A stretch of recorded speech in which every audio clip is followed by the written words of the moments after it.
You're struggling to pay for child care. You're not alone. A new report released today shows that 9 months of child care for an infant can exceed the cost of 1 year's tuition at the University of Mississippi. Our Monica Hernandez tells us what the state could do to help low-income families cover the cost. Ms. Rogers. Ashley Donald is a full-time student and the single mother of 3 kids. Her kids used to go to childcare 5 days a week until she lost her certificate to help cover the cost. My 3-year-old was having surgery, and we were in and out of doctor's offices, and I couldn't stop to go to an office to report a status change in my house. She missed the deadline to report that she wasn't working anymore and lost her subsidy to help pay for childcare. She once paid $100 a month. Now she pays $100 a week for only 3 days of childcare.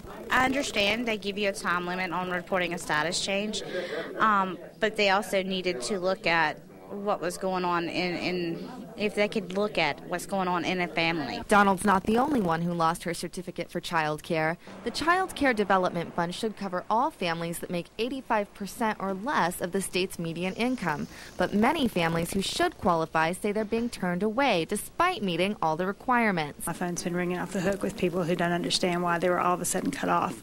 But the main problem is that there's just not enough money. That's why healthcare providers across the state are lobbying in the state capitol today. They're talking with legislators about 2 House bills that will provide more funds for child care. Those House bills passed yesterday, but the Senate has yet to approve them. And child care providers throughout the state are saying that those bills are essential to the workforce and to Mississippi's children.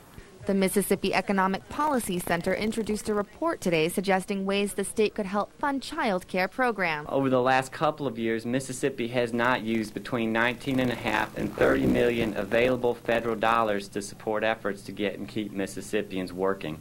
Those funds are from TANF, or Temporary Assistance for Needy Families. This money is set aside to help low-income families get into and stay in the workforce, and affordable child care is an important part of that. Monica Hernandez, WLBT News. The Senate is scheduled to take up the bill sometime next week. Child care providers say they are hopeful the bills to help fund child care will be approved. Your electricity bill could be going up if a new bill in the Mississippi Economic Policy Center found that the state has not used at least $19 million of federal money that should be used to help families get into and stay in the workforce. The unused funds are from the Temporary Assistance for Needy Families program. The report finds that this money could be used for child care since that's essential to a stable workforce.